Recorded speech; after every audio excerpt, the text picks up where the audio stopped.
Good day, ma'ams and sirs. Welcome to the most must-hear podcast of my stalker. Brought to you by yours truly and my best bud, who's as thin as a road.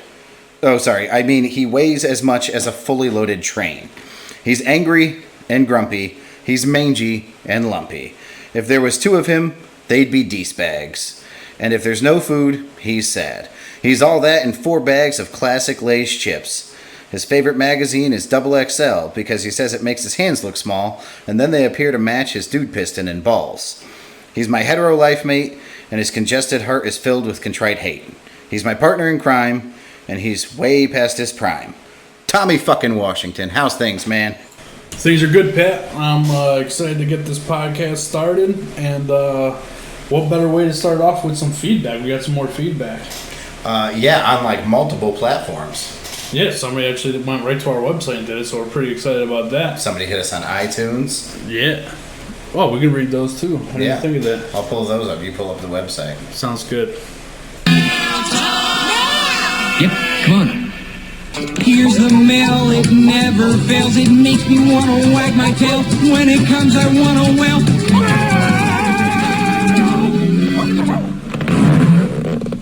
Alright, so our email that came in off the website is from smalls9479@gmail. His name is Scott. The last episode was great. I had everything you could want to listen to while watching paint dry. Great research with the COVID, and I found the bad date segment quite hilarious.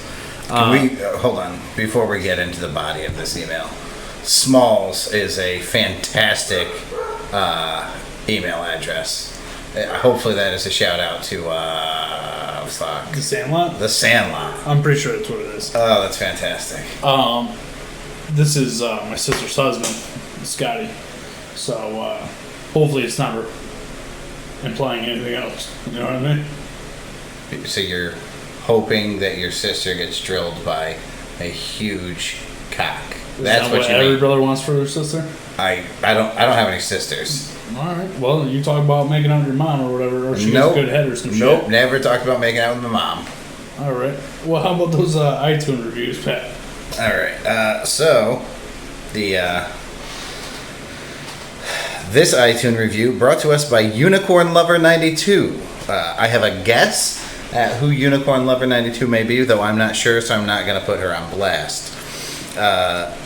The response, the review is, so I do love this podcast, not only because Patrick is one of my friends, but also I find myself trying to yell back or argue a lot of the points they bring up. That doesn't change when you're not listening to the podcast. I mean, when you're in front of us, we're also pretty easy to be mad at. Yeah, it happens. It happens. What are you going to do? How about the other one? So there are some pending. They have not been approved yet. Okay. We'll get to those in our next mail time segment. And that concludes mail time. Shout out to Tommy for coming up with the intro song. He had it loaded and was like, hey, look, I found a song for when we open our mail on the podcast. And I was like, is it the Blues Clues theme song? And he just started laughing because, well, it's the Blues Clues theme song. Fantastic. Me, Versace, once somebody shot me, and I was just checking the mail. Get it? Checking the mail. Alright, so Pat and I have been talking about some new segments that we could do, and we were talking about things if I remember correctly, I think is the way we named it, right? Yeah, that's the working title. So, there's a bunch of things from our childhood that we remember a certain way and find out that they were completely different.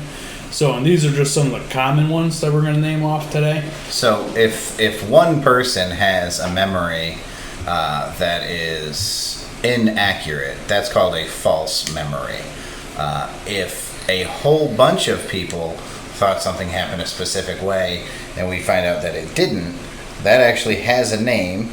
It is called the Mandela effect. That comes from I think 2013, Nelson Mandela died, and basically the world was shocked that Nelson Mandela hadn't died in the 80s in prison.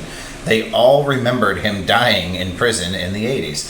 So that's where the term comes from. It was one person whose name escapes me, though if I did any research whatsoever, I could probably find it. Broome, Broome was her last name. But she named the phenomenon, and we're going to go over a couple examples of the Mandela effect, because it's like the coolest shit in the world, man. You're gonna have a little mind blown.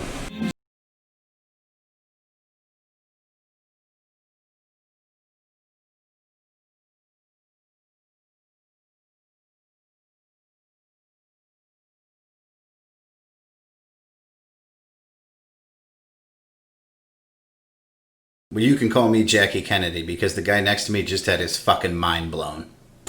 All right, so the first one we're going to go with is, which Pat and I talked about this off air a little bit, Shazam, the Sinbad movie, where he's a genie.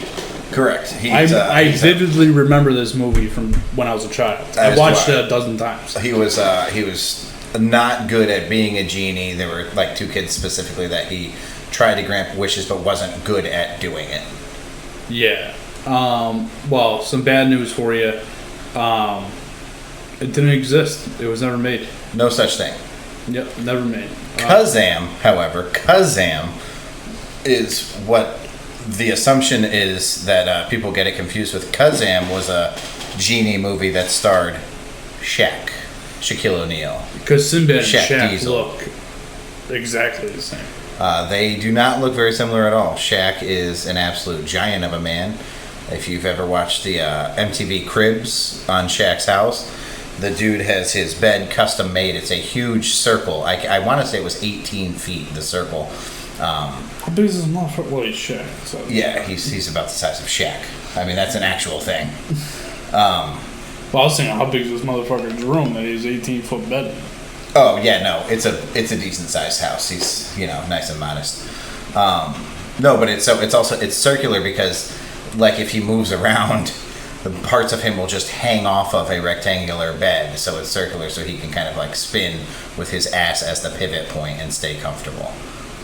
So what's funny is I tried to Google this, and you can find movie covers but they're obviously been doctored and stuff.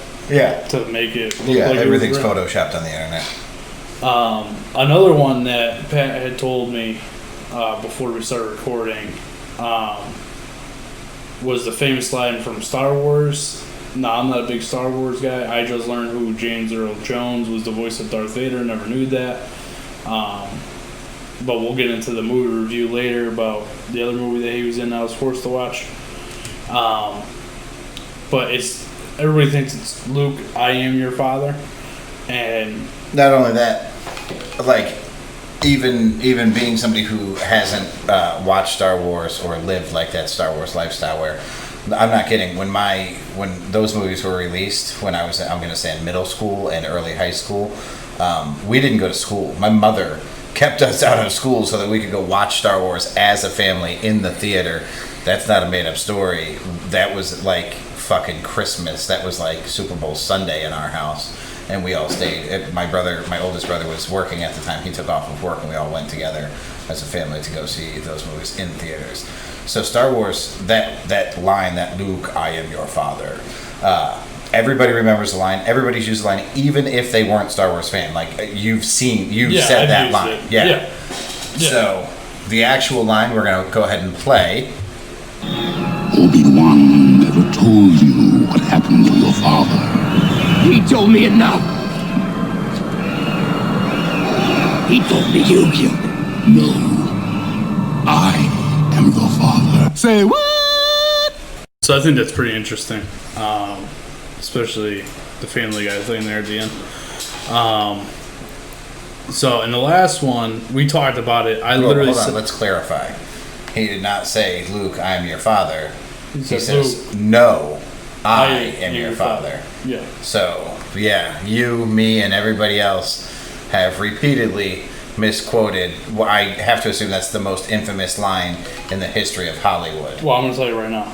If you're between the ages of probably 28 to 50, at some point in your life, you have taken your face to the back of a box fan and said, Luke, I am your father. I have, every fan I've ever walked past caught the Darth Vader line. I mean, that's for sure. Well, now you're going to have to change it to, no, I am your father. I'm not sure I'm going to make that adjustment, sir. All right, that's fair. Last one. I literally quoted this and misquoted it on last week's episode. I think it must have been Thursday's episode. Life is like a box of chocolates. You never know what you're going to get. Yeah, that's the line, as we recall it. Again, something that everybody has either, seen, heard, read. We've all used the line or had it used on us. Yeah, I use it all the time. I actually quote, I think we talked about this, I quote Forrest Gump probably every day at some point, something from it. To be fair, it's used so much because it makes so much sense. The line is perfect as we remember it. Life is like a box of chocolates. You never know what you're going to get. That's such a good line, such a good metaphor. Yeah. So we're going to play what the real line is. Oh, my name's Forrest Gump.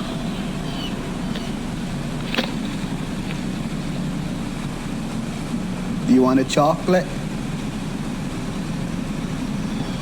I could eat about 1.5 million of these. My mom always said life was like a box of chocolates. You never know what you're going to get. So the fact that he says life was like a box of chocolates. Yeah, because he's telling, on that park bench through the entire movie, he's retelling a story in the past tense. Yes. Like running through a circus. The past tense. Go ahead. You're an idiot. That's fair.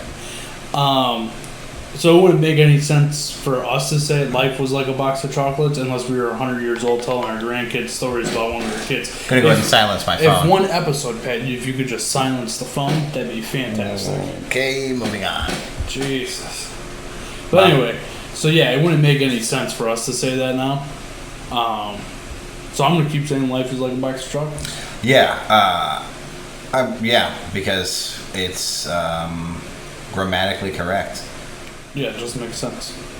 Pat, any more of these you want to touch on, or would you like to conclude this segment for your friends that say we don't close topics? I do. There are two quick ones. The Queen in Snow White, the famous, very famous "Mirror, mirror on the wall, who's the fairest of them all."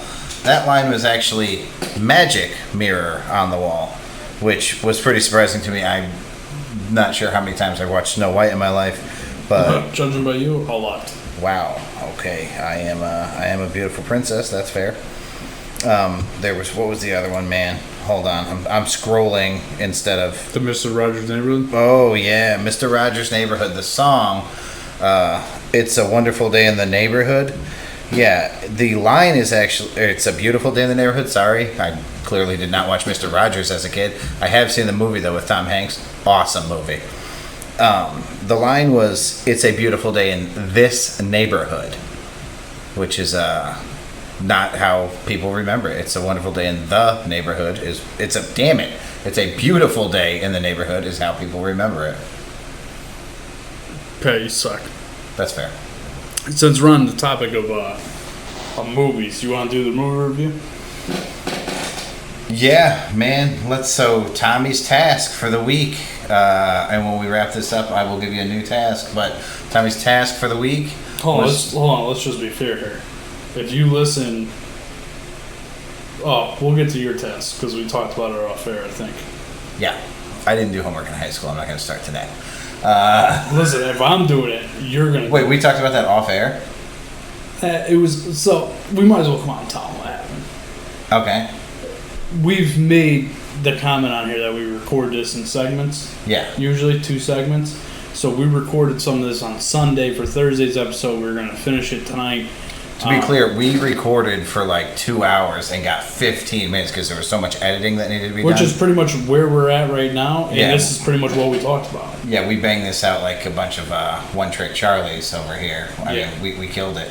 Yeah, it's going smoothly now that I did all the clips and stuff. But I accidentally deleted somehow, I don't know what happened. I was trying to move stuff around. I must have deleted whatever we recorded on Sunday. So now you're getting your whole episode in one shot. Oh, so it's so I actually didn't have any homework. Well, now you do. You didn't have any homework for this episode that we're going to be posting on Thursday. Perfect. But you do have homework for Monday's episode. When are we going to record that? Saturday and Sunday. Oh, so I have like 3 or 4 days. Yes. I got this shit. All right. So Pat and I were talking off air about movies that we haven't seen and stuff like that.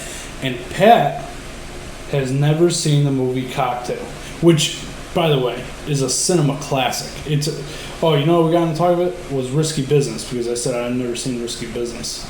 Right, because there was a Mandela effect where everybody thinks that Tom Cruise is wearing sunglasses in that scene in Risky Business where he's dancing in his underwear in the house. Tom's favorite scene in cinema movie history. Actually, Never Been Kissed, the brother dresses up like Tom Cruise in Risky Business for the Halloween party, and I distinctly remember him wearing sunglasses. It's also referenced in Scream, the original, when Sidney Prescott's on the couch and her homegirl's talking about coming over to keep her company.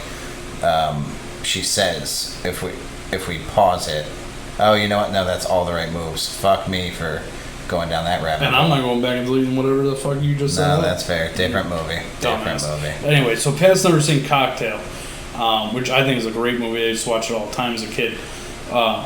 So his homework is to watch Cocktail for our next episode, and we will discuss that and what we think about it. So you spent a lot of time as a kid on Cocktail. Yes, lots of cock.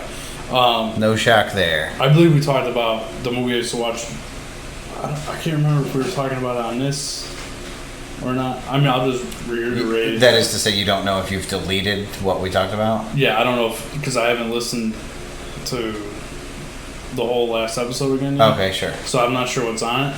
But my dad used to clean a bar when I was a kid. Oh, yeah, no, you definitely told the story. I listened to it earlier today on lunch. Oh, never mind. So I didn't. You guys already heard it. I watched Parent Trap. Yeah, sure did. Lindsay Lohan and Lindsay Lohan. That was great. She was hot back in the day.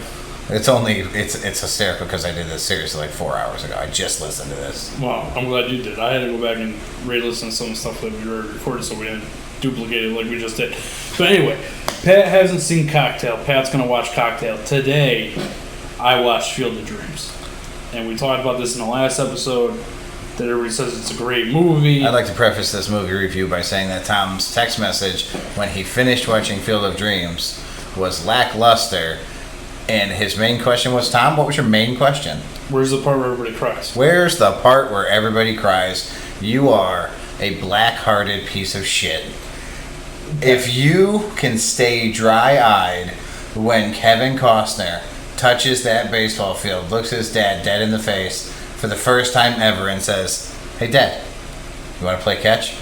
You're a sick fuck, man. You're a sick fucking guy. Sure how, what listen, you're broken, bro. Listen, what Bruce Willis does in Armageddon is way more tear-jerky than that. It's way more dramatic than that. What Bruce Willis does is heroic. What Kevin Costner does with his dad is something that every male in the world should have the opportunity to do with their father. And that is, you know what? Let's call it in America, not in the world, because it's America's pastime. But if you can't... I'm sorry that your childhood sucked and it makes you want to cry that you want to play catch with your dad. My childhood was okay. First off... My dad did stuff with me and he didn't hate me. So, oddly, one of the fondest memories I have of my father is that we used to play... So we had one of those things, like a backstop, where you throw the ball and it bounces back to you. But we played offense and defense, so like he would be on offense, so in the offensive position, he would throw the ball against the backstop, and I would have to field the ball. And we had a whole World Series, like a 7-game World Series. So we spent tons of time in the backyard playing on this backstop. So I do remember playing catch with my dad. It was a little different because we were, using a backstop. But yeah, no, the fucking line in the movie is amazing, man. It's okay. It didn't make me tear up or anything. Maybe it's because I already expected it to be coming, and I was just like, that's it.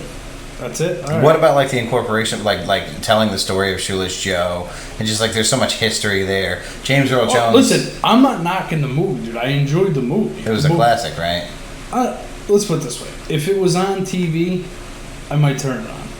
I'm not gonna like go find it to watch it again. So, no, Armageddon. Yeah, I'll throw a movie on. So I got to tell you, I watched Armageddon in the theater, which was without a doubt, the worst movie-going experience I've ever had. You know how many like explosions and shit are in that movie? I don't know if I have sensitive ears. I don't think I do. I mean, I blare my radio. Most things I listen to pretty loudly. Armageddon in the theater was painful to listen to. It like the exciting parts, the dramatic parts, the explosions. It legitimately felt like you were in a theater that was being blown up. It was fucking terrible. It's awesome. No, dude, it was so unenjoyable because of the volume. But you can't debate that wasn't. I mean, that's like top 10 best movies of all time. There are so many quotable moments in that movie. I actually still to this day, when fucking Owen Wilson, they're offering that crew, right, the rigging crew, to go to space and do this mission, and Owen Wilson, it's his turn to respond, and it's all or none, right? And Owen Wilson's like, "Are you kidding me? Spaceships and rockets and stuff? Well, I'm in." And then they pan to Steve Buscemi, and he's like, "While I don't share his enthusiasm, I'll go." No, I say that. Beat me up, Scotty. That's what he says. No, that's later in the movie. No, that's it. Where I don't share his enthusiasm. You know me. Beat me up, Scotty. Oh, okay. That's what it says. Jesus. I still use that. While I don't share his enthusiasm, I say that all the time. Such a great movie. Even like when he starts singing to Liv Tyler when they're getting ready to leave, and he starts singing "Leaving on a Jet Plane." The movie's just classic, man. Such a good flick. It's a great movie. It's definitely a tearjerker. Yeah. Love it. Any other movies you can think of? Maybe we should get me another movie that I haven't seen. Because we talked about A Few Good Men. I didn't see that. I watched that with you. All right. So, man, I don't know how hard it's going to be to find. We mentioned this before. Sleepers. And for anybody who wants a good fucked up movie, Sleepers is a fucked up movie. Not what? I'm not a big fan of. Like, have you ever seen Requiem of a Dream? No, not fucked up like trippy. Fucked up like Twisted. It's a fucking dark movie, and yeah, you gotta watch it. You know, for you to call a movie dark scares the shit out of me. Because there's shit that I know about you, Pat, that I don't think we should put out there. Yeah. Quite yet. But you're a sick fuck. I'm a dark man. So I'm out on that movie. I'm not watching it. I'm sorry. You're Pat, denying 50% of your required homework. Pat, the last time you asked me to watch something fucked up, I didn't sleep for a week because all I heard was you laughing in the background. We won't get into that for now. That's a podcast for another day. Maybe never. Yeah. You're a sick fuck. All right, so, okay, if it's not going to be Sleepers, which is a fucked up movie in your defense, have you seen Fight Club? Yes, I watched that with you. Oh, okay, that's great. Have you seen... It's okay. Okay, Fight Club's a classic. Have you seen Braveheart? I'm pretty sure I've seen the whole thing. It's been a long time, though. Do you remember what Braveheart was about? Yeah, it's about the guy who paints his face on the horse. Yeah, Mel Gibson. Gotcha. All right, so I'm going to make this argument. So you don't just have to watch Braveheart. You have to respond to this comment. I'm not watching Braveheart, dude. It's 3 hours. You'll make me fucking re-record the 2 hours that you deleted of a podcast. It took us 20 minutes. We lost 2 hours. We didn't lose it. We knew exactly what we had to do to get it done. Okay, no, Braveheart. I gotta tell you, I'm running through movies at this point. All right, we'll think of something. We'll let you guys know by the end of the show. Yep, I'm coming up with a movie. Don't worry. All right, sounds good. What do you want to get into next, Pat?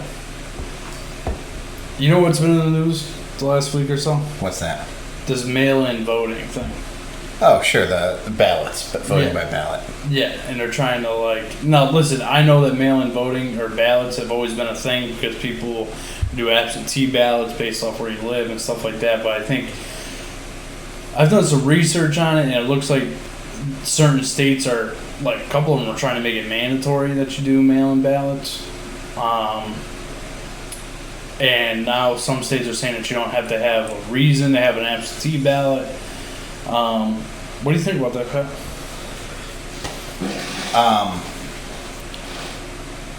Okay, hey, let's little truth about Pat. I think my vote is useless. I've always thought that my vote is useless. I've never voted in an election.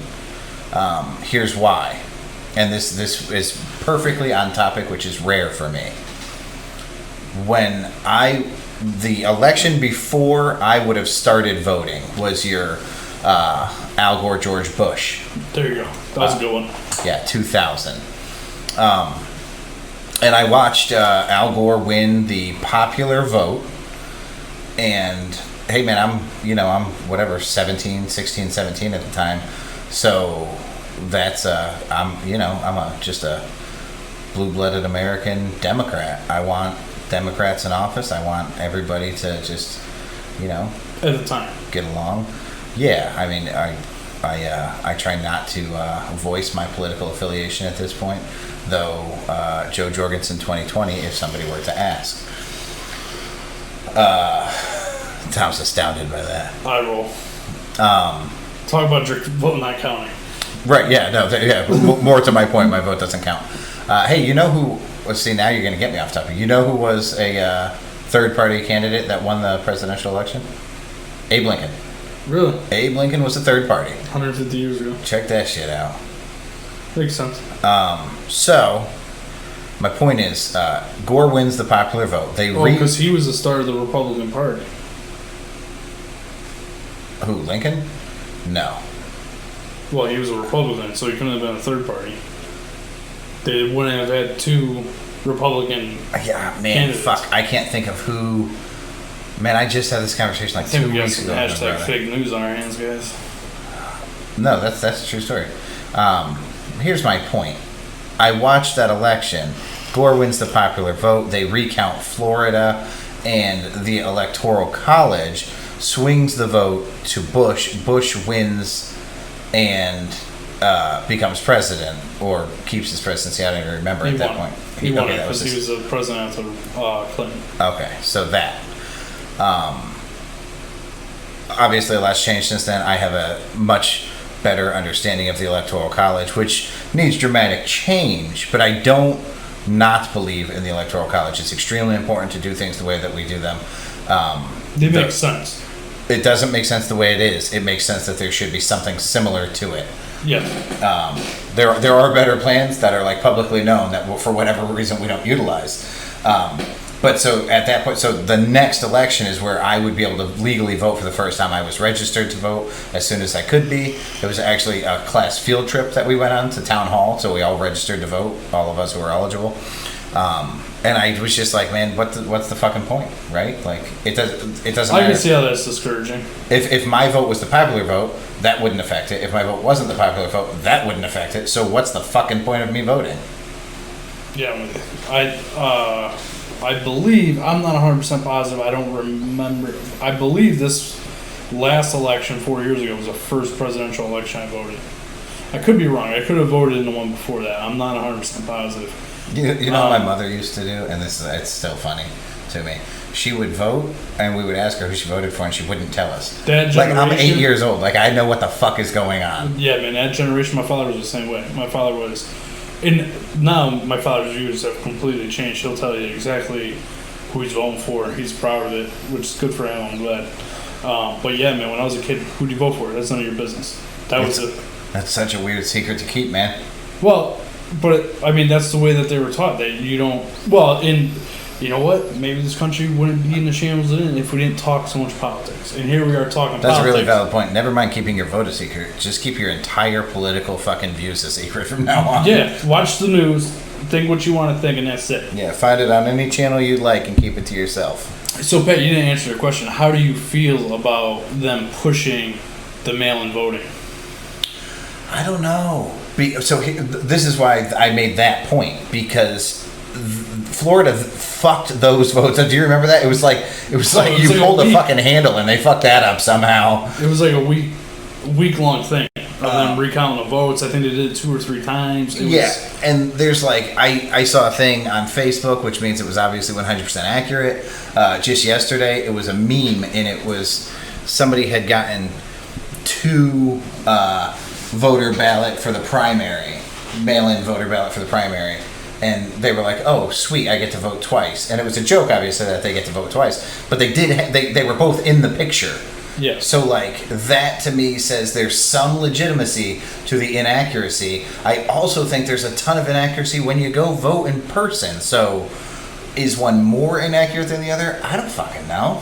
I mean, so this is the way I look at it, right? And I see both sides of the fence, where you could easily, if you're Republican or one side's pushing the mail-in ballots, the other side isn't, right? So if you're pushing the mail-in ballots, if you're on the other side, you can say, well, they're trying to rig the election.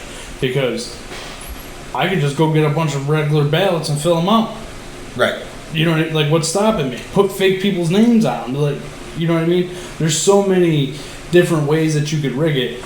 But at the same time, we are in the middle of a pandemic. I understand it.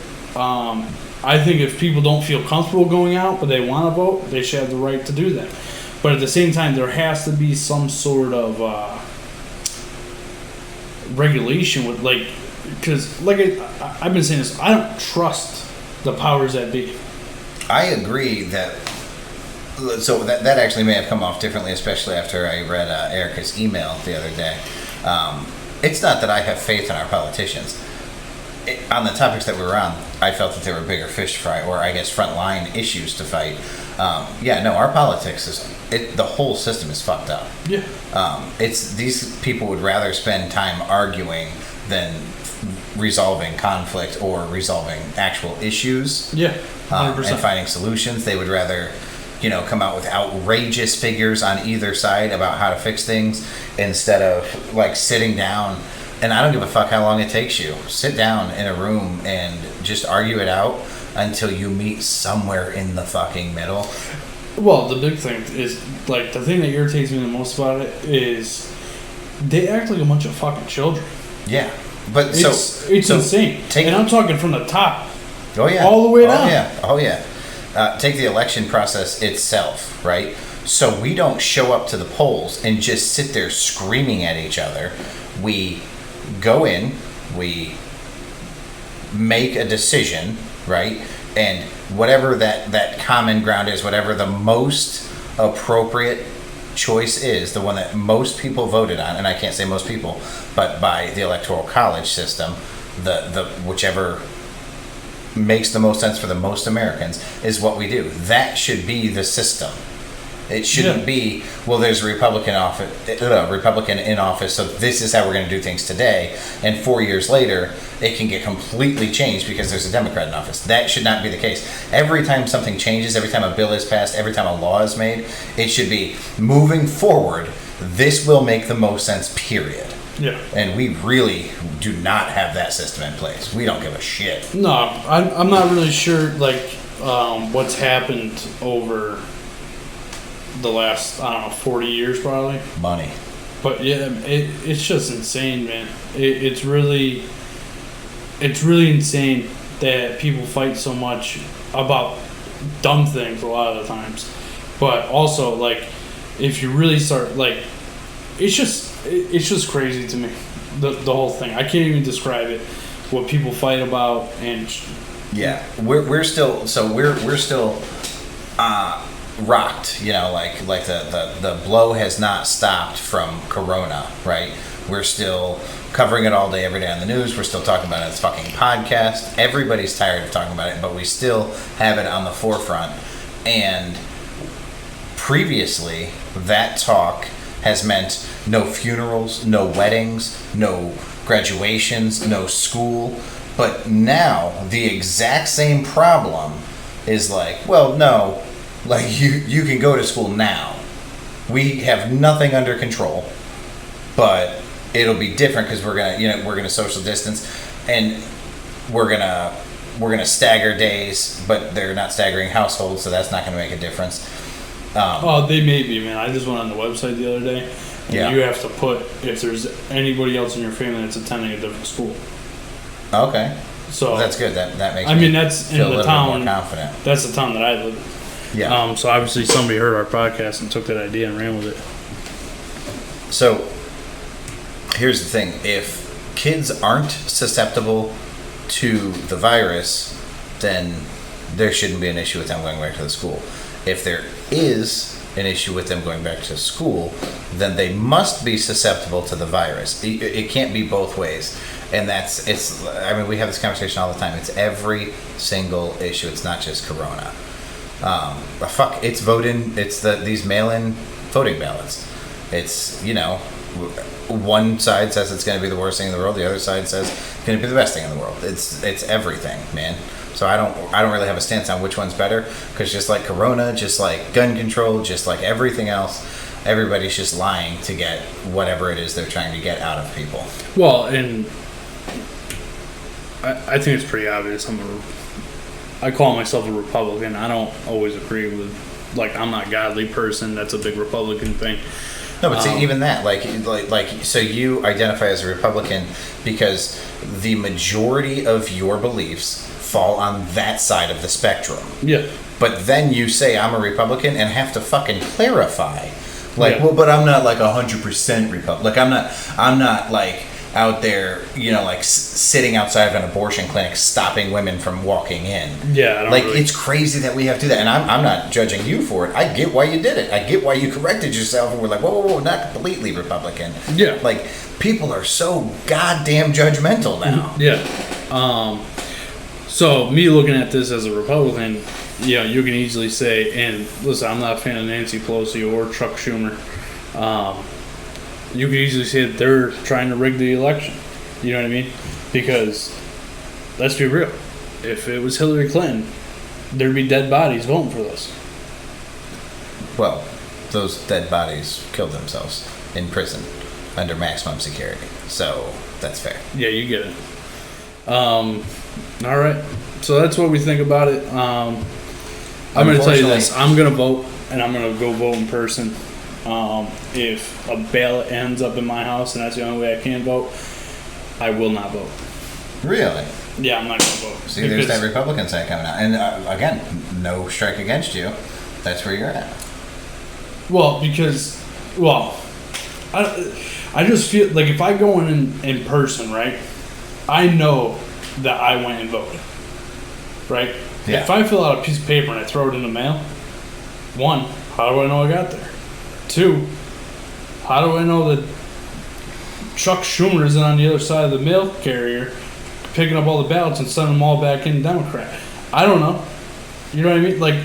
I just know if I go and I fill in the bubbles and then I walk up to the machine, put it in face down, and it goes into the machine, I know that that's where, because I believe, and I could be wrong, I think it, because it's the bubbles, right?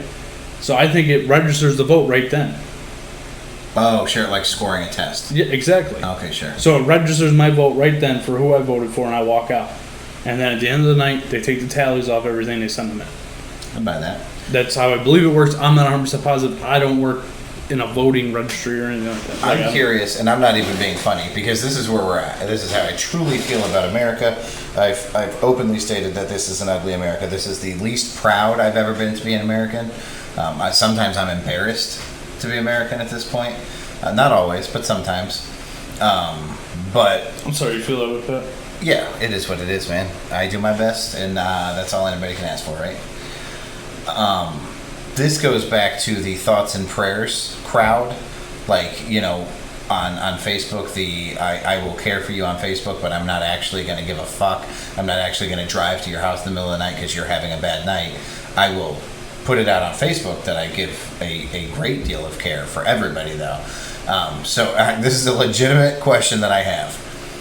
Will mail-in ballots affect the number of people who vote because of the sticker, the I voted today? How many people need that fucking sticker to show everybody else what a fucking great patriot they are for fulfilling their American civic duty of voting. Like, do you get a sticker in the mail in response to your mailed-in ballot? And then do you get a sticker that says, I voted 3 weeks ago? So, Pat, it's funny if you said that, can't right? brag about voting, do you vote? That's my question. Well, so it's funny because as soon as you said that, I thought you were going to go a different way. Okay. Right? But now me being on a certain side of this that I'm not trying to, obviously I don't think we should do it, right? I think there should be absentee ballots with the exception of COVID. But you gotta, how many people are not going to go vote because of COVID? And if you're not going out to vote because of COVID, then you better not have left your house since fucking March. That's really how I look at it. You know what I mean? So, but to your point, how many people are not going to vote? I want to see if they push this. How many more people vote? How many more people vote for what reason? How many more people just decided to vote because it got mailed to them? Oh, will we have a huge, will we, I don't know how many people actually vote in an election. It's usually about half, the last one's 150 million votes. Jesus, so, really? 50% of Americans go out and vote? Well, you gotta remember, half, someone can't vote. No, I can't believe the number's that high, not that low. There was the highest turnout ever in an election. Last time? Yeah, percentage-wise. Yeah, I mean, we did have a celebrity running for president. Yeah, 45, boy. Anyways. But anyway. But what I'm curious to see is how many more people vote.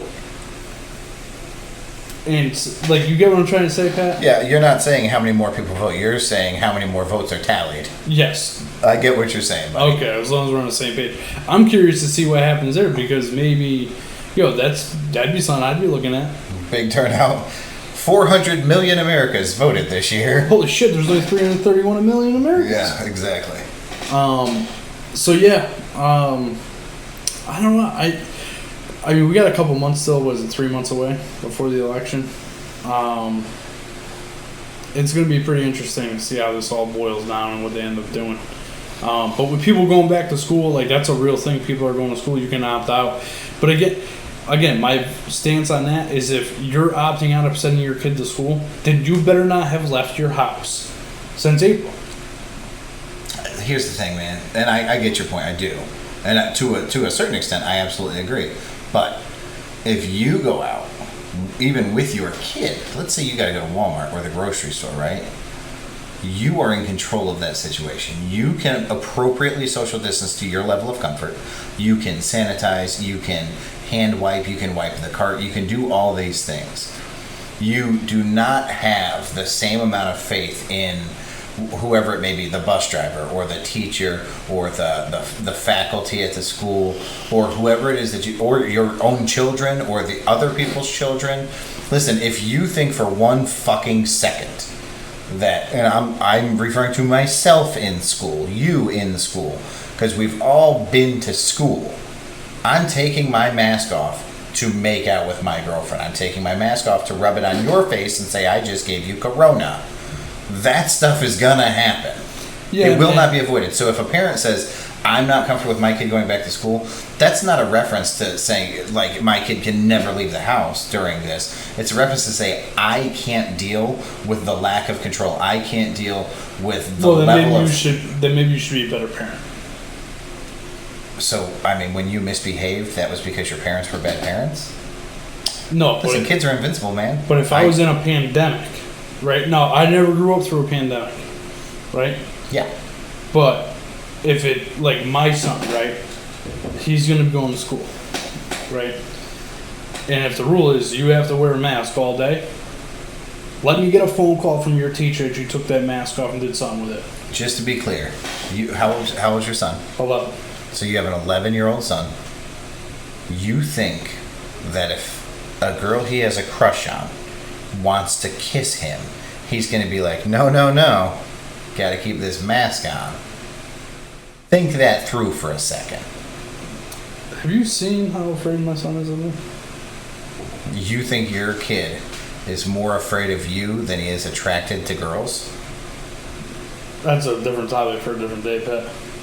Listen, an 11-year-old boy's compass only points in one direction, and that is north, sir. Listen, I'm not disagreeing with you, but what I'm trying to say And is, that's only one reason to take the mask off. You don't think these kids, and it doesn't have to be your son who takes the mask off. So your kid goes to be honest with you, I'm not worried about anybody getting it. Well, that's okay. That's a completely different point.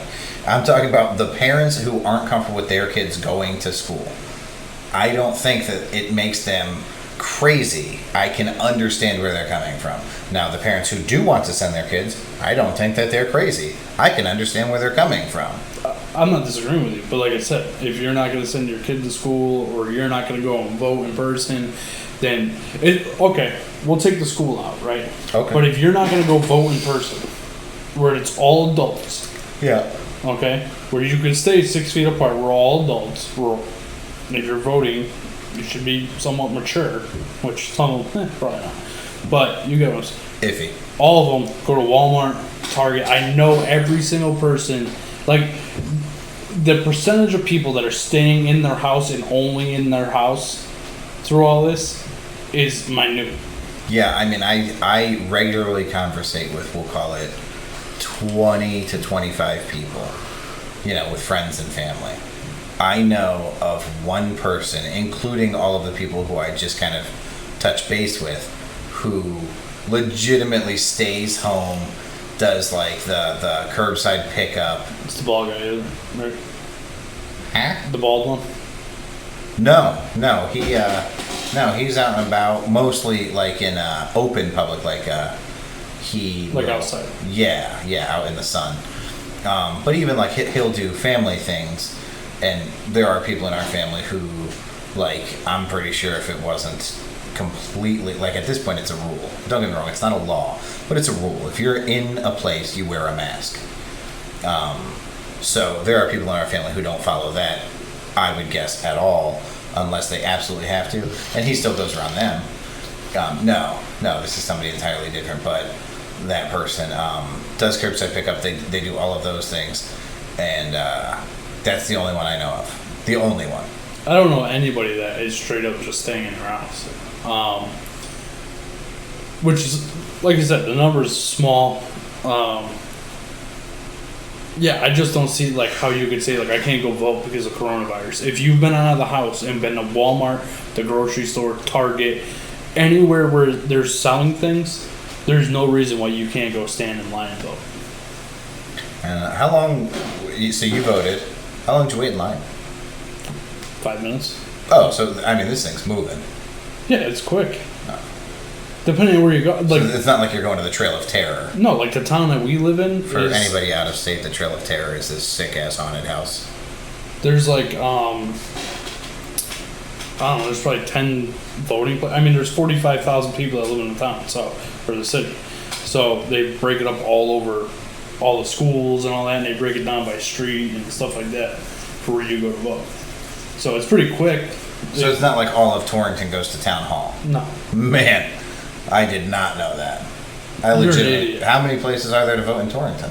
There's probably 12. Really? 12 or 15. And only half the people are going to vote. Yeah. So you've got, what, 23,000 people divided. At the most. So 2,000 people per voting station in an entire day, and it takes you how long to vote? About a minute? Yeah, you go in, they give you a marker, you fill out the thing. And if you're, let's call it Walmart. I don't know if there's actually voting at Walmart, but let's call it Walmart. Is there one booth or are there multiple booths? No, there's like 8 booths, 10 booths. At all 12 things. So there's like 100 voting booths. Yeah, they're not even booths, dude. They're like a desk with a thing around it. What? You don't go like in a private room? No, they don't have those anymore, dude. When I was a kid, yeah, they used to have the old machines that you pulled the levers on. Yeah, they fuck things up in Florida. Yeah. Yeah. Yeah, because even in 2000 they couldn't figure that out. Yeah, they're not like that anymore. You walk up, it's a desk, no bigger than, if you guys can't see me, but it's probably 3 feet wide. Tom's using his hands to show you guys how wide the voting booth is. That's good. It's as wide as my body. So picture a small sedan. And then there's like a shroud around it, to cover each side. So it's like taking like the SATs. I don't know, I never took the SATs. Not gonna lie, I never took the SATs either, but that's the way I pictured it. I don't think that's the way it is, but All right. All right, so that's gonna conclude- Yeah, no, I'm good. I think that is a good conclusion.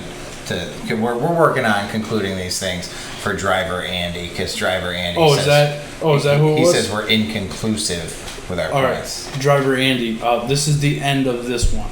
Okay, this segment. Okay. All right, so the next thing we want to talk about was I just saw this today. It's the first time I've seen it. Pat knows a little bit about it too.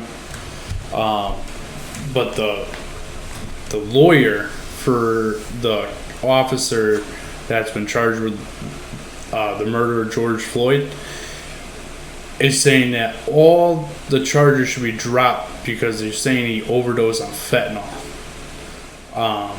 And they're saying that he had some, in the video that they had, you can see 2 white spots on his tongue from when they were arresting him and trying to get him in the back of the car.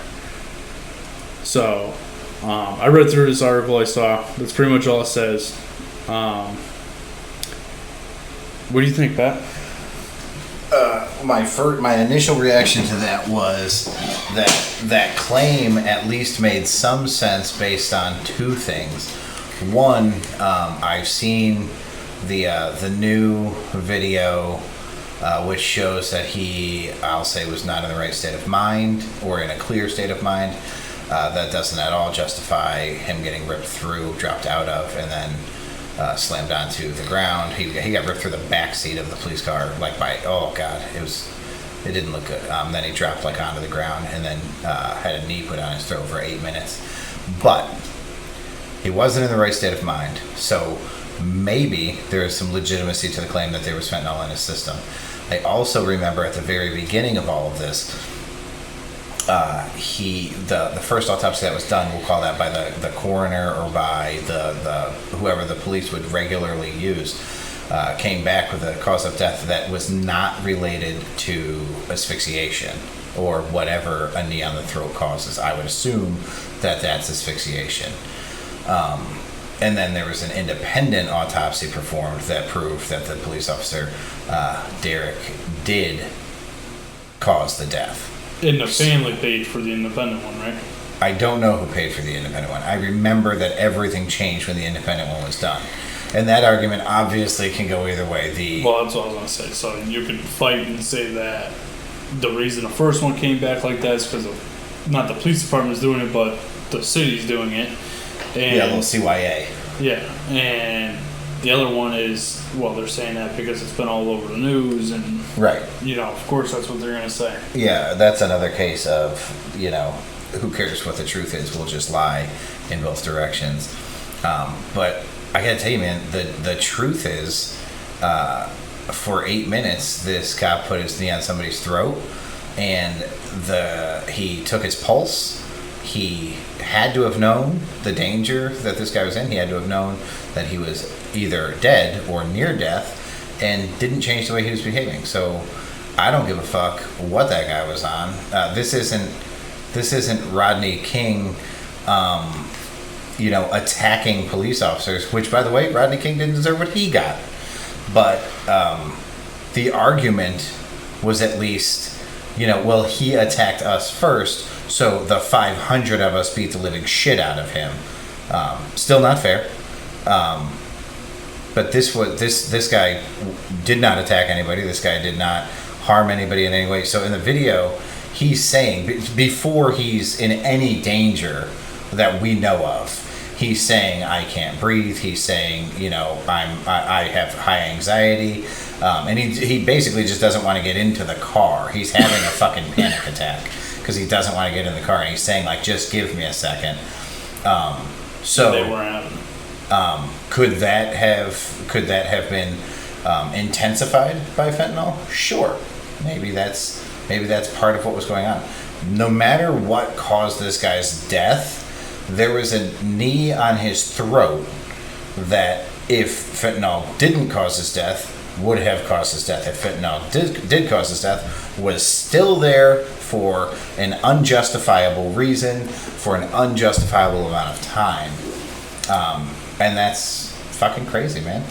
So this is the way I look at it, where, like you brought up, he took his pulse. Now, I don't know anything about fentanyl, right? I think that's the shit that Michael Jackson would eat on. Is that right? I'm going to say that I didn't. Are you going to ask me questions then cough when I try to answer? I'm not allowed to cough. I'm sorry. Real nice. Yeah, I couldn't hear you. I'm going to have to go back and cut that out. Yeah, it's going to be loud as fucking speakers. Super funny. I don't know what killed Michael Jackson. I'm pretty sure it was fentanyl. Pretty sure he's taking fentanyl, and that's one of the things that killed him. But, again, so what I could be saying is completely off base, but I wonder if, I do agree that something needs to happen to this police officer. The fact that we don't know if now he died from fentanyl, or the fact that he died from the big word that you said before. Asphyxiation? There you go. Strangulation. Yeah, strangulation. Choking. The fact that, we have two conflicting reports, and now it's, 4 months later? You can't go back and figure that out. Like, he's buried. He's gone.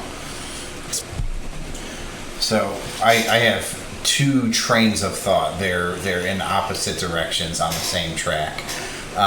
One is a topic for another day, but it's something that we should probably bring up at this point, and that is when a soldier... Hold on.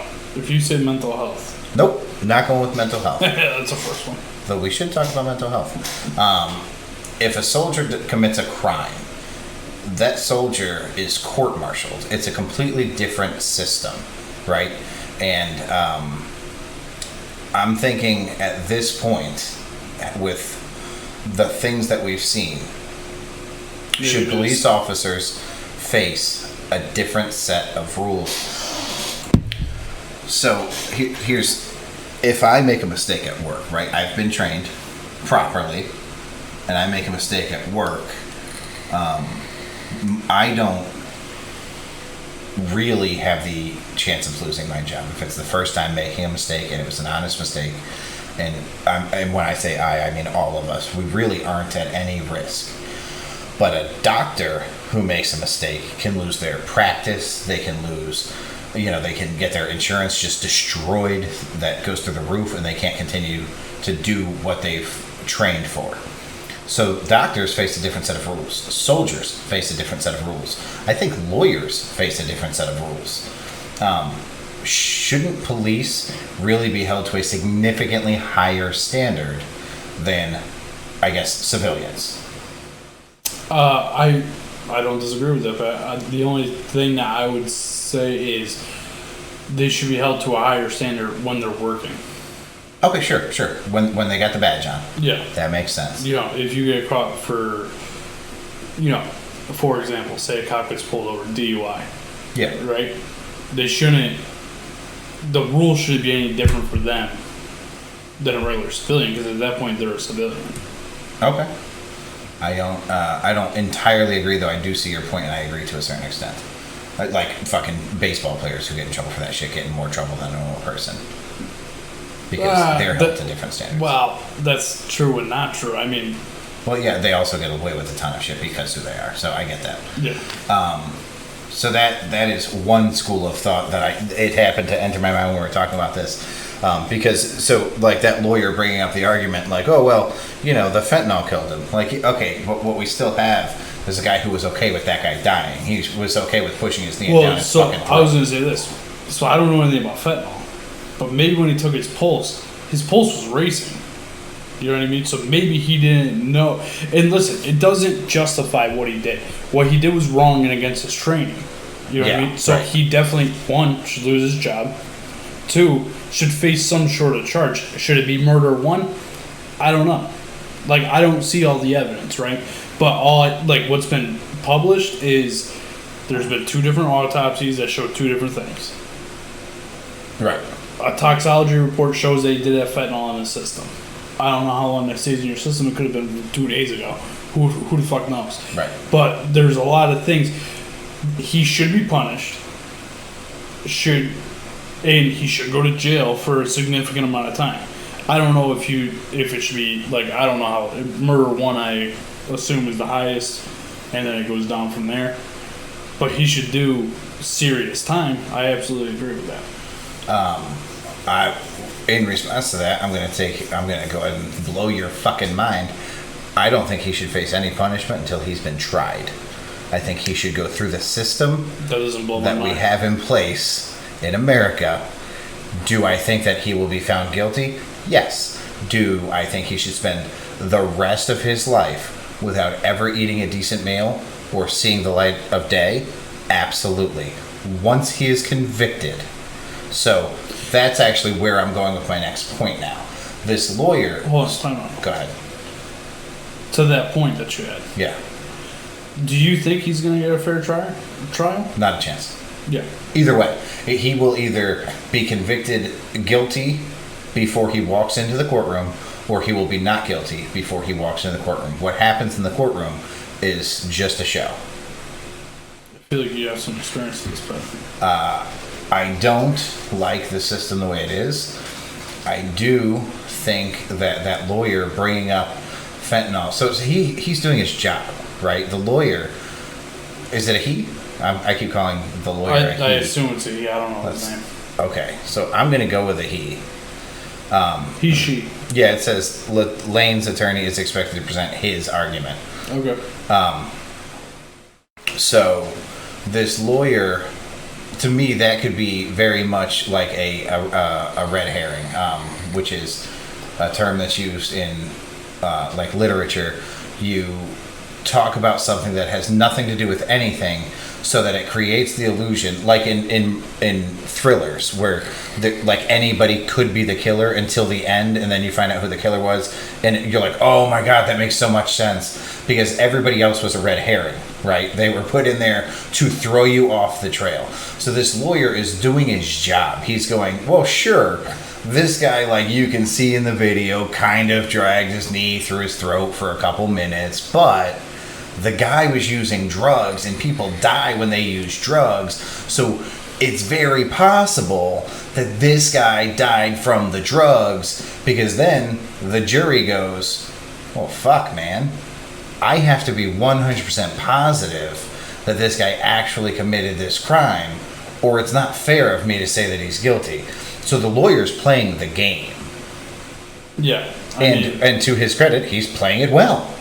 Well, so like here's my thought. Like, how do you like see that shit and decide? Yeah, I'll be this guy's lawyer. It was like the what's his fucking name there that ended up killing himself in the car.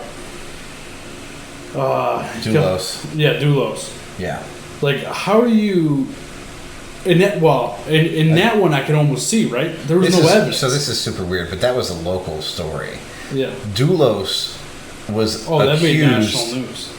Yeah, but like we saw it all day, every day. Like he lived like fucking 15 minutes from where we work. Like that is super local. So Doulos was accused of murdering his wife. But there was no body.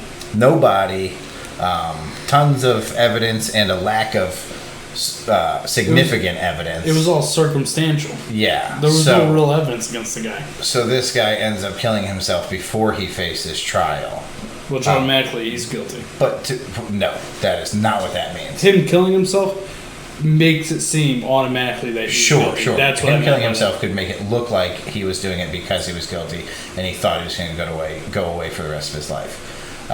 Alternatively, him killing himself could be, holy fuck, I'm innocent, and I'm going to end up in jail for the rest of my life for something I didn't do. I'm not willing to face that, so I'm just going to kill myself. So I don't think it, in my eyes, makes him look guilty. In my eyes, it makes him look like he made a fucking decision. Yeah, but look at it. My eyes, it doesn't look that way. Right. To every soccer mom and fucking... Oh, yeah. You know, he was guilty. Right. 100%. Well, but, man, they were saying that from day one when the body was missing. There was no evidence. Yeah. And everybody, this dude offed his wife. I'm like, man, fuck you. Like, we just want people to be the guilty. bad guy. Like how shitty must you feel about yourself to always assume the worst in other people so that you can feel superior to them? Fuck everybody who needs that for themselves. So, but no, to wrap it up on this particular topic. you're going to go down in a second. Was that? Was this your second thought? This was my second thought. The first was police should face a different set of guidelines and rules and laws, and maybe even a separate court system. The second was this lawyer's doing his job. I think he's doing well at his job by throwing out some red herrings and saying, what's next? It's going to be like, oh, well, the elevation in that city isn't, it's not accommodating for, black males over the age of 32 to breathe. He'll find every fucking way that June bugs were running heavy that month, and he could have sucked one of those down. Anything he can. But I say that I still think that this police officer should get his fair shake. I give all the credit in the world to this lawyer. You were saying, I can't believe somebody would take that case. Somebody has to, man. They take an oath. They have a moral and ethical obligation to defend people who are in need of defense. So this lawyer has stepped up to the plate. He's not making a popular decision. Yeah, but don't they have also an ethical decision where if they think they're guilty to say that? Fuck no. No, absolutely not. In fact, if people who were guilty of a crime were intelligent, which I don't know how that plays out, but if I'm a murderer, right, and I go to my lawyer and I'm like, listen, this is what really happened. I killed this person. This is how I covered it up. That's probably the best thing you can do, because you're going to give them all the tools that they need to defend you appropriately. Now, I don't think that's what's happening between this police officer and this guy, because everything's on camera. But no, that lawyer probably said, I don't give a fuck why you did it. I don't want to know if you're racist. I don't want to know that side of you. I'm going to do my best to prove that something else could have been to blame. And again, they take an oath to do what they do. Yeah. All right. I don't know how you somehow got me to defend that cocksucker's lawyer. You're not defending him, at least. I didn't get you to do shit. These are your feelings coming on the microphone, Pat, for the whole world to hear. Listen, man, lawyers, you said it here on number 9 podcast with Tom. Because I feel like everybody wants to shit on the easy person to shit on. And that's not fair. This lawyer's job is incredibly difficult, and he stepped up to the plate, and he's doing something that not a lot of people would want to do. And I mean, in fairness, this lawyer's going to write a fucking book 10 years from now, and he's not being a lawyer ever again. Yeah. This dude's topping charts. So, while we're on the subject of George Floyd, I'm sure we've all heard about the riots that happened in Chicago last week for the kid that got shot by the police. So, one, I don't watch mainstream news, right? I try not to. It's on behind Pat's head all day. Is that the kid? I don't think so. I think it's just pictures of other people. So this is how the story was presented to me, right? From a million news sources, it was a child was murdered by police in an alley. That's how it was presented to me. And so this website I'm on, it's on the blockclubchicago.org. And that's from August 11th, so that's a week ago. Yeah. So it's somewhat accurate. Yeah. Like, this is when it first happened. It says that the rumor started to spread that a cop had shot a kid in the alley. Well, but read the viral video. Says a 15-year-old boy, that's a child, was killed by the police on Sunday. Okay? The news story that follows that video says that on Sunday, police officers wounded a 20-year-old man. So they shot a grown man, not a 15-year-old child. Now, I take back grown man. I don't really think you're an adult until you're 25. Fish of Another Color podcast for another day. But, so a very mature child or a very immature adult at 20 years old gets shot. Not killed, but shot. in the article, it also says that they were responding to a shots fired call, that they had a very specific description of the shooter, and Latrell Allen is his name. Latrell Allen matched the description that they were given, and that they were fired on by the guy who they were responding to the shots fired call of, that matched the description. So now this guy fires at the police, he runs, he ends up in an alley. When they get him in the alley, he again opens fire on the police. They shoot him, they do not kill him. He's 20, he's not 15. This is another one of those things where, like, just fuck, man, if somebody could tell the truth so I knew what the fuck was going on in America. Because if they're killing unarmed 15-year-old black kids in the streets, I hope they rot in hell. If they're firing back at somebody who shoots at them, I hope they get him in the face. Yeah.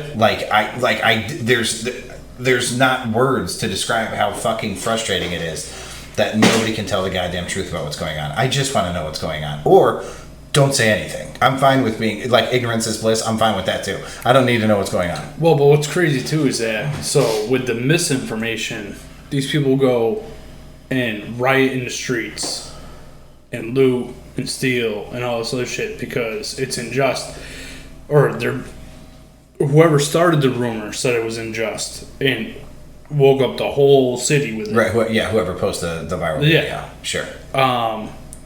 And it's just not true.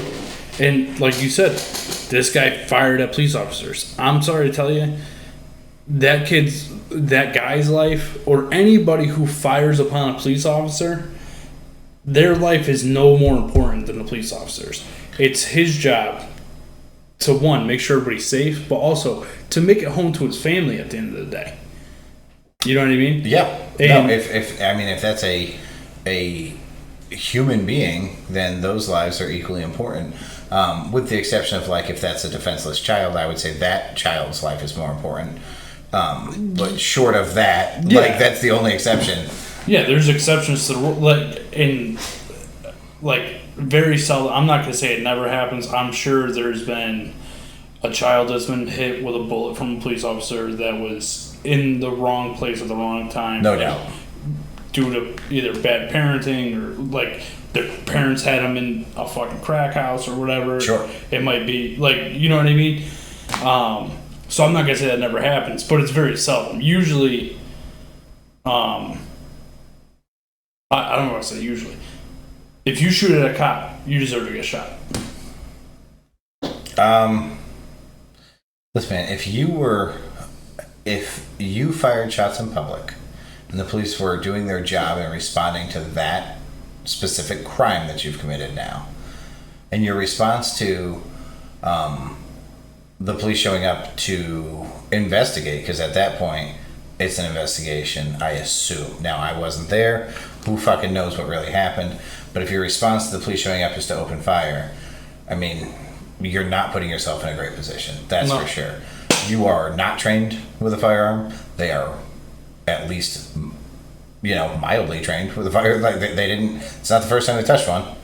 So you're putting yourself in a bad position. Now, to your point, you said something about, like, these people rioting and burning, buildings and stuff like that. Off of misinformation. Okay. So I'm not saying that I don't understand. Okay, so that wasn't you referring to the riots and the protests as, like, I'm not even touching on them as like, why are they rioting and looting? I understand why they are. Okay. I'm saying they went out and did more because I'm back in, like, 1774 before the Declaration of Independence was written, and I'm just ready to fire off at you. But okay, so we're good. Yeah, I understand. Like, yeah, I'm with you. Okay. Again, a different podcast for a different day. I thought we were going that way, man. I did. I mean, if you want to, I'm we can. Sweating fucking balls. There's no fucking fan on down here. The door's shut. Just us two fatties fucking vaping and breathing. And I thought you were just, shots fired, man. I wasn't going to get on that topic at all, Patrick. Okay, well, let's not do it. If you want to, we can. Any day. I'm not sure why we would want to. Anyway. How deep are we in this? We're an hour and 13 minutes in. We're going to save that conversation. Yeah, because that's a full episode. no jingles or anything. There's That's a solid just me and Pat chance. yelling at each other like a bunch of fools. I'm going to turn this room into an ocean during that podcast, and I'm going to shit next to my microphone during that podcast. Pat, no matter what you say, we're going to leave the conversation the same way we went into it. We're each going to believe different things. It's true, but you're going to have shit in your house, and I'm not. Well, if you literally shit. Oh no, yes. that's what I'm going to shit next to the microphone. Yeah, don't do that. Like a mic drop, but it's going to be a whole different type of mic drop. So this guy, he gets shot by the police. He wasn't killed. He was wounded. I'm not sure where he got shot, but he's not. He's not critical or anything like that. He's gonna live. It's just crazy to me, man. This goes back to the same thing where it doesn't matter. Both sides are going to tell this. So these are the two stories we got, right? There's an innocent child walking down, like frolicking through a fucking meadow filled with different colored flowers. The police show up in full riot gear and shoot him repeatedly in the fucking face. And then they get the canines to go and bite him in the legs. And it's got to be a closed casket because the cops are bad guys. And on the other side of that, it's, this kid is firing publicly. He's discharging a firearm. The police show up and they're all innocent and none of them have hate in their hearts. And they just want to protect and serve. And they drive the speed limit with their lights on. And, one of them actually stopped and helped a little old lady cross the street on his way to the call. But he was rushing because he just wanted to see what was going on with this. He probably was afraid for the child's health because he's just firing a gun off. So the police showed up. They're offering mental health. Yeah, his mental health. So the police are offering, therapy for the child, and the child is like, no, and he pulls out 2 machine guns and he's rapid firing into the motor so that the police can't chase him. And then he leans over, he pumps his little Nike Air pumps, and he just starts running. And the police, with just limitless love and respect in their hearts, like they wrestle with the boy. They're trying to calm him down. One of them tries to give him a hug, but the boy rips away from the hug and he starts running. And then he turns around and he starts shooting, and the cops just fire like a warning shot into his shoulder, like, no, we don't want to hurt you. And then he goes down because he's just a kid. And so now, like, the police are completely innocent or the kid is completely innocent. It doesn't fucking matter. We can't get the truth out of anybody. It's frustrating. Yeah, it definitely is. I think your second part of your story there was a little out there, but yeah, we get it's it. Out there to assume the best in police, huh? No, that's not what I was saying, Pat. I was saying the kid with the pump in his Nike Air pumps. And I wanted to guns portray innocence, like, just like a nice clean pair of shoes on a child who's done a good job, like you get the shoes for the good report card kind of thing. Yeah. Yeah, man. I think we say it probably every podcast. It's a fucked up world we're living in. It's hard to understand a lot of the stuff. Like I said, Pat and I have different views on some stuff, but at the end of the day, we agree that it's all fucked. Well, not only that, it's impossible to be educated at this point. And actually, I think it's kind of terrifying to get educated at this point. I'm not sure how high up that line I really want to learn about these people. I don't want to know about all these bad guys, man. Fuck. Well, and to be honest, so you can't watch Fox for your news, you can't watch CNN for your news because they're clearly both biased. MSNBC, CBS, they're all the fucking same, right? So where do you go for your news? Can you trust your local newspaper? I don't know, but your local newspaper ain't printing anything national. No, and your local who the newspaper, fuck reads a newspaper? You can read it online, right? You have to pay to do that. Your local newspaper is probably also facing, possibly to a greater extent, biased opinions, but it's not as big of a deal because it's not affecting as many people. So, the national newspapers have a bigger impact, so their lies are a bigger deal. But that's not to say that the local road being selected as the job that our taxpayer money is being invested in was, where that money should have gone when there's something else going on. The local news is still going to portray their perspective. They're still going to illuminate what they think needs the attention. Like if you watch, so even when our local news covers a national story, right? Each one of them still puts their own narrative on it. You know what I mean? Yeah. Like if it's CBS, it's going to be a leftist view. If it's Fox News, it's going to be a right view. It's just insane, man. I just want non-biased media, man. And just tell me, have somebody go in, figure out what the real facts are, and we would be so much happier. That, I think, would unite the people more than anything. If there was, and people could just open their minds a little bit to understand. Like, have you ever... It goes both ways, right? Have you ever talked to like a hardcore Republican and what they think, and then go to talk to a hardcore Democrat and think and listen to what they think, and there is no changing either of their minds because they're just not willing to open their mind. 100% true. Yeah, it's insane. I mean, it's no different than a devout Christian and an atheist. It's. They have their views, they have their set of beliefs, and you're not changing that for anything. Yeah, I guess to a degree. I mean, I've always considered myself open-minded to a certain extent. Like, I believe what I'm going to believe, but at the same time, I'm willing to hear other people's opinions. I'm not just going to start calling fucking names and you're stupid. No, and this comes back down to... my core beliefs come from like American law, from American history, because that's what I was raised upon. So it's life, liberty, pursuit of happiness, right? All the way it's life, liberty, pursuit of happiness. So I don't give two shits on a friendship level. So you and I, like if you're a hateful racist, if you're a Bible thumping Christian or a Satan worshipping atheist, I don't care as long as it doesn't affect my life, my liberty, or my pursuit of happiness. I don't think of you as a bad person. I don't think of you as a good person based on your beliefs. Your actions are what dictate how I feel about you. Yep. And that's, maybe we need more of that. Maybe we need more of, it doesn't matter what you say, I'm only concerned with what you do. Yeah, I think that's a very good take on that. This goes back to my feelings on the whole 9/11, and we all said that we supported, the American soldier, but then when we had the opportunity to participate in like social distancing and masks and stuff like that, and we didn't know anything at the very beginning, there were still people who were like, fuck that. And we were put to the test. Like, can you make minimal effort?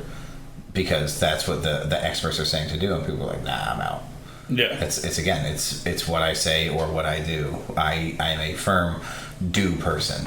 Either do it or don't do it, whatever it is. And that's how I'm going to base my feelings on you. All right. I think that's a good place to conclude this segment. How you feel about that driver, Andy? Is that a good spot for you? Do you like it in that spot right there, driver Andy? It's real tight. Nice and nice strong finish. Do you like when can you hear us inside you, Andy? Do you like when we finish inside you? All right. Pat, did you think of a movie yet? Man, we were talking. You said you were going to think of a movie. Yeah. I can't do everything, Pat. All right, hold the fuck. Oh, okay, yeah, Lost Boys. Lost Boys is your movie. Lost Boys? Lost Boys. Kiefer Sutherland. Good soundtrack. It has the So like now, no, that's what I call Music 1, Volume 1. No, that I'm not a huge fan of the Now collections. I think we've had this discussion before, maybe not on air. No, Lost Boys. Kiefer Sutherland. He's in a gang of vampires. Are you fucking serious? Listen, bitch. They. I'm not watching a movie about fucking vampires, dude. Listen, how many vetoes do you get? Like, I've recommended. You want me to watch a movie about movies. fucking? You told me to watch Field of Dreams. I watched it. No questions asked. Okay, so let's count that as one. That is one. Okay, that's one. How many movies have I recommended? You recommended Sleepers, which you said was fucked up.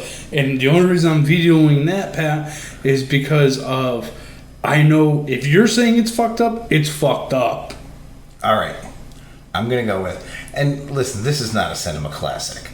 But for fuck's sake, to get you to watch something that is very enjoyable and has a great story and an amazing cast. You've got Professor X. I don't know what that white guy's name is. Who's the guy that plays Professor X? Do you know what I'm talking about? The white bald guy, isn't it? Yeah. Okay, so that guy. It's got Morgan Freeman, and if you don't like Morgan Freeman, you're a bad person. Well... Yeah, okay. Before I go on with the rest of the cast. I love Morgan Freeman. You can YouTube Morgan Freeman narrates Morgan Freeman's life. Oh my shit. Everybody take the time. Don't pause the podcast and do it now. Do it after the podcast. Morgan Freeman narrates Morgan Freeman's life is one of the best things you'll listen to. Moving on. It has Morgan Freeman. It has Josh Hartnett, which is the kid from The Faculty. When you see Josh Hartnett, you'll know who Josh Hartnett is. It has Bruce Willis, who is a cinema god. What's the name of it? Lucky Number Slevin, not seven, Slevin with an L, Sleven. Lucky Number Slevin. Right, you've never heard of it, right? That sounds fucking This movie's gonna be so good. All right. Oh, it also has Lucy Liu, and she was a fox. We reviewed Field of Dreams. All right, I think we're gonna conclude the podcast. I want to remind everybody, if you don't know already, we're doing a live stream of the Pat McAfee Adam Cole fight Saturday night. We're gonna do the whole NXT Takeover night. We're gonna live stream it on YouTube. Go to our page, Number 9 Podcast with Tommy, or Number 9 with Tommy Podcast on YouTube. Send us an email, the Number 9 Podcast at gmail.com. Give us a follow on Twitter, the Number 9 Pod. Remember, all these are spelled out Number, and then the number 9. So it's spelled out number 9. Yeah, thanks for listening. Pat, you have anything you want to say? Yeah, on iTunes, now that I have seen that you can write a review, it's way easier than I would expect it to be. It's legit, like you give us the 5-star rating, because, I mean, what else would you give us? And then write a review. I want to read these reviews. I'm super interested to see what you guys have to say. I'm pretty excited that 2 weeks in a row, or 2 episodes in a row, we've gotten feedback. If we can keep the feedback coming, I'd be really happy with that. I would really like to continue to have third parties join us. So we're doing 2 podcasts a week. I'm open to the idea of one as a duo, one as a trio with a special guest weekly, which is not, I mean, for anybody interested, it's like a fucking 30-minute drive from our workplace if you work with us, or if you don't work with us, then you definitely know where we live. We'll do it at one of our houses. We'll feed you. We'll let you pick the topic. That gauntlet has been laid. You pick the topic. We will. We'll fuck with you, man. Really, if anybody has any topic ideas, feel free to send anything that you want to hear us talk about. We're open to pretty much anything. Clearly, we talk about Pat's sex life. That's a short conversation. Get it? He has a small dick. I don't think we talked. Did we have any, like, even a single reference to my sex life during this podcast? No, we haven't. Which is kind of refreshing, I'm sure, for everybody. Especially Honey Bun if she's listening. All right, so I'm going to give you, Tommy is in control. You've got the power. You are the puppet master holding my puppet, I guess. The strings are connected. On a scale of 1 to 10, 10 being puke-worthy, 1 being cringe-worthy, what level am I about to talk about, Tom? Huh? Yeah, I'm gonna hit somebody with I'm gonna finish this off with a nice little tidbit about my previous sexcapades, but you're gonna decide how disgusting that story's gonna be. Is this gonna be a silver lining message? Could be. All right, let's go 5. Middle of the road coming up. Memories with a silver lining. Okay, so I was with a girlfriend of the past, and we took a little trip down to the adult superstore. And what we're going to do is we're going to spice things up a bit. We're going to do a little bit of experimenting. You know, we're going to get whatever flavored, like, creams and, like, massage oils, you know, fluffy handcuffs, stupid shit. So I love cinnamon. That's one of my favorite flavors. So we grab some cinnamon. It's like lube, but it's like edible lube, and it's like it's tingling, and then like burning. So it's like, to us, this is a genius idea. This is king shit for what we're trying to do. She had also purchased like a chocolate syrup, because, you know, like you see, I don't know, in movies, like the idea of just like covering somebody in some chocolate syrup, you know, their naughty spots, and then licking it up. So you know this about me. Not everybody does. I have a horrid gag reflex. Like when you snot, I have to fight vomiting. If I hear, and when the cock touches the back of his throat. When I hear somebody puke, when I smell somebody puke, when I see somebody puke, I'm puking. So starting this off, I'm going to go for a little salad tossing action, and I, for whatever reason, have made the piss poor decision of using the chocolate syrup. And as I start to do, all I can see, man, is like I feel like I'm licking diarrhea, and I'm gagging because this chocolate syrup is so thick, right? And it's like I have to get out of this. So I'm like toweling her off so that I can just flip her over and be done with this experience entirely. So I'm like rubbing the towel on my teeth, trying to just anything I can do, because it doesn't even taste like chocolate. It tastes like shit at this point, because that's all I can think of. So Should you take a shower before you start doing this? No. I mean, she was clean, man. It was a bad plan to use the chocolate on the butthole. So I flip her over, and I put this cinnamon, which again, I'm a huge cinnamon fan, on like her clit, and I'm doing my thing. I start to like, and then my mind is like, my gag reflex is already going from the previous experience, and now my mind is fucked. So I feel like I'm earning my red wings, because the cinnamon stuff is red. So now I'm gagging, and I can't do that either, and I'm freaking out because I'm sweating. I feel bad, and then she starts freaking. She's writhing around in pain. She's like holding her crotch like I just kicked her in the balls, and I'm like, "What's up? What's up?" You and put she's fucking like, cinnamon on her fucking twat. "Yeah." So this stuff that tingles. She apparently is very sensitive, and it's burning the shit out of her. So I get out of this scot-free because she can't handle it either. So she's beelining to the bathroom to clean off her crotch, and I'm just like laying in bed like, thank you so fucking much. Thank you, you sweet little teeny tiny baby Jesus in your golden diaper, for getting me out of this fiasco, because I was about 2 seconds away from throwing up inside of her vagina. This story would have been a lot better if you threw a ball over. I don't have a vomiting on a female story. Just a pissing on. But I tell you what, if you picked a different number, we could have gone in a different direction. We went with 5. You can thank Tommy for that.